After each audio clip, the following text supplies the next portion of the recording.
Assalamualaikum warahmatullahi wabarakatuh. Kami dari kelompok 4 dari mata kuliah Ilmu Budaya Dasar akan mempresentasikan hasil diskusi kami dengan judul Manusia dan Keadilan. Dengan saya sendiri, Afif Amekta. Saya Fikri Zarlis.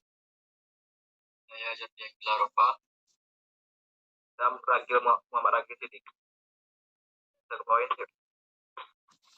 Apa itu keadilan? Keadilan menurut Aristoteles adalah kelayakan dalam tindakan manusia. Keadilan menyangkut proporsi yang sama dan adil bagi setiap orang. Keadilan menurut Plato diproyeksikan pada diri manusia. Yang dikatakan adil adalah orang yang menarikan diri dalam perasaannya dikatakan oleh akal.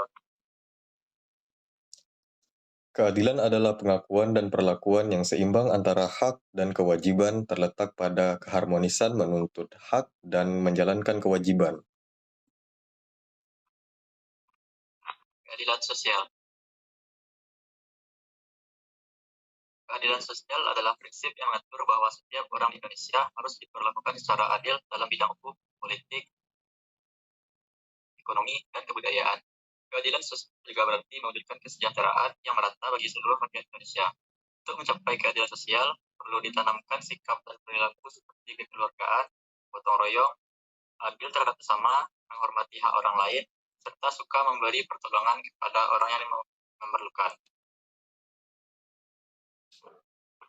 Mewujudkan keadilan sosial.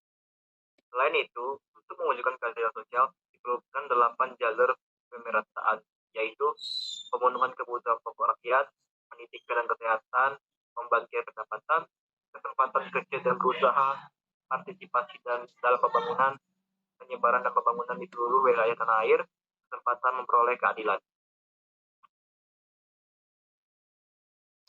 Adapun tantangannya, terdapat banyak isu yang masih menjadi tantangan dalam mencapai keadilan sosial seperti kesenjangan ekonomi yang tinggi, akses terbatas terhadap pendidikan dan kesehatan, serta diskriminasi terhadap kelompok minoritas.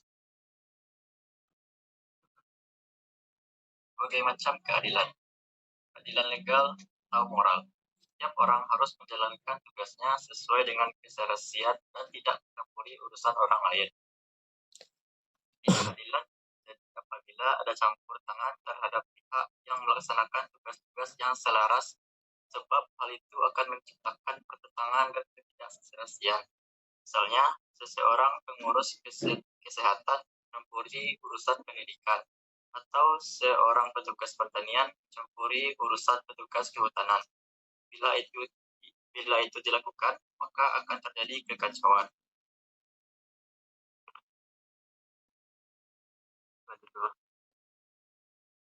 Keadilan distributif. Menurut Aristoteles, dilaksanakan ketika hal-hal yang sama diperlakukan sama, dan hal-hal yang tidak sama diperlakukan tidak sama. Sebagai contoh, Ali bekerja 10 tahun dan Budi bekerja 5 tahun. Pada waktu diberikan hadiah harus dibedakan antara Ali dan Budi, yaitu perbedaan sesuai dengan lamanya bekerja. Andaikan Ali menerima 100.000, maka Budi harus menerima 50.000. Tetapi, bila bersedia Ali dan Budi sama, justru hal tersebut tidak adil.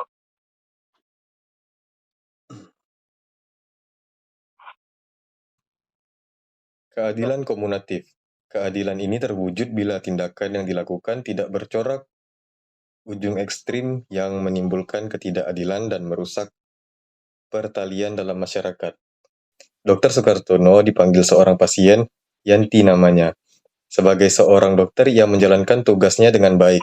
Sebaliknya, Yanti lebih baik lagi. Akibatnya hubungan mereka berubah dari dokter dan pasien menjadi dua insan lain jenis yang saling mencintai. Bila Dr. Sukartono belum berkeluarga, mungkin keadaan akan baik-baik saja. Ada keadilan komunatif, akan tetapi karena Dr. Sukartono sudah berkeluarga, hubungan itu rusak.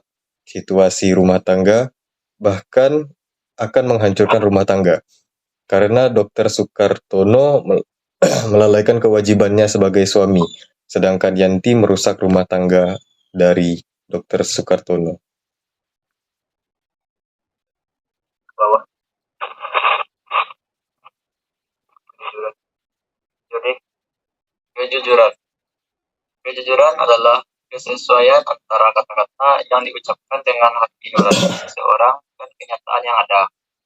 Jujur juga berarti bersih hati dari perbuatan yang dilarang oleh agama dan hukum. Sikap jujur perlu dipelajari oleh setiap orang karena mewujudkan keadilan, memberikan keberanian dan ketentraman hati, serta menyucikan budi pekerti. Kesadaran moral yang tinggi, kesadaran pengakuan akan hak dan kewajiban, serta rasa takut terhadap kesalahan atau dosa adalah dasar dari kejujuran.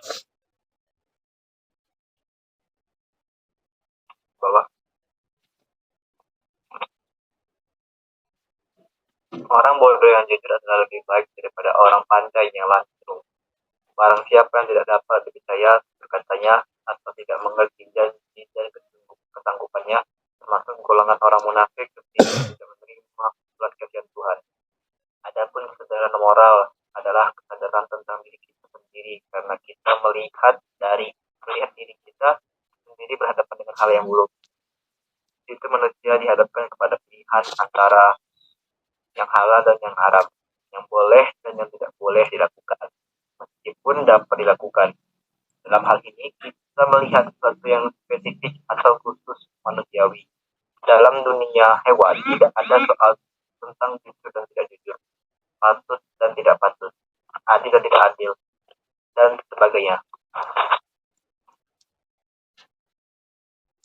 Kecurangan atau curang identik dengan ketidakjujuran atau tidak jujur. Kecurangan menyebabkan manusia menjadi serakah, tamak, ingin menimbun kekayaan yang berlebihan dengan tujuan agar dianggap sebagai orang yang paling hebat, paling kaya, dan senang bila masyarakat di sekelilingnya hidup menderita. Orang itu biasanya tidak senang bila ada yang melebihi kekayaannya. Apabila manusia dalam hatinya telah digerogoti jiwa tamak, iri, dengki, maka manusia melakukan perbuatan yang melanggar norma-norma atau norma hukum. Sebab kecurangan. Bermacam-macam sebab orang melakukan kecurangan. Tinjau dari hubungan manusia dengan alam sekitarnya. Ada 4 aspek, yaitu pertama aspek ekonomi, kedua aspek kebudayaan, ketiga aspek peradaban, yang keempat aspek teknik.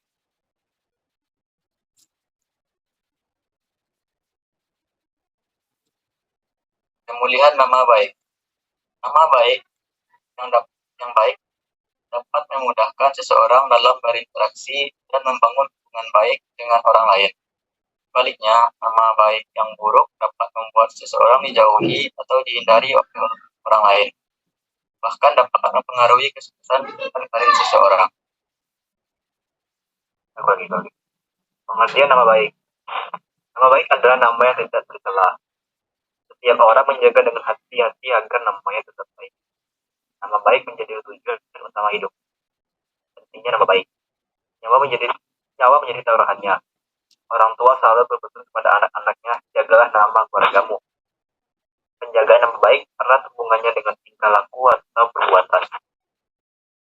Tingkah laku dan perbuatan yang baik dengan nama baik. Tingkah laku atau perbuatan yang baik dengan nama baik itu pada hakikatnya sesuai dengan norma kodrat manusia. Ada 3 macam godaan, yaitu derajat, pangkat, harta, dan wanita. Hawa nafsu dan angan-angan bagaikan sungai dan air. Pembahasan mengenai akhlak, tingkah laku dan perbuatan manusia harus disesuaikan dengan penciptanya sebagai manusia. Orang harus bertingkah laku dan berbuat sesuai dengan akhlak yang baik. Cara memulihkan nama baik, manusia harus tobat atau minta maaf. Tobat dan minta maaf tidak hanya di bibir, melainkan harus bertingkah laku yang sopan, ramah, berbuat budi dharma, dan memberikan kebijakan tanpa pamrih, takwa kepada Tuhan, dan mempunyai sikap rela, tawakal, jujur, adil, dan budi luhur, selalu dipupuk. Pembalasan adalah reaksi atas perbuatan orang lain. Reaksi itu dapat berupa perbuatan atau tingkah laku yang serupa atau seimbang. Dalam Al-Quran, Tuhan memberikan pembalasan yang seimbang bagi yang bertakwa atau mengingkari perintahnya. Pembalasan dipengaruhi oleh pergaulan yang bersahabat atau penuh kecurigaan. Manusia adalah makhluk moral dan sosial yang harus mematuhi norma-norma untuk mewujudkan moral itu.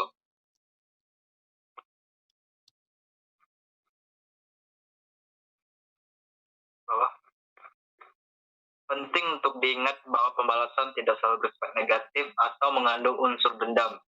Sebagai manusia yang berakal, kita dapat memilih untuk memberikan pembalasan yang positif dan membangun, seperti memberikan bantuan atau pengampunan kepada orang yang pernah melakukan kesalahan kepada kita.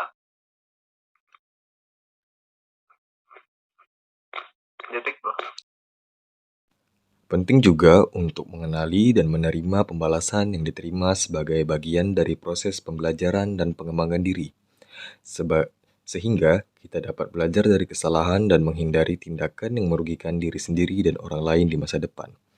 Dalam akhirat, pembalasan atas perbuatan manusia selama di hidupnya akan diberikan oleh Tuhan dengan adil dan seimbang. Oleh karena itu, sebagai manusia yang bertakwa, penting untuk selalu berbuat baik dan mematuhi perintah Tuhan agar mendapat balasan yang baik di akhirat nanti. Sekian dari kelompok kami. Jika ada salah kata kami mohon maaf.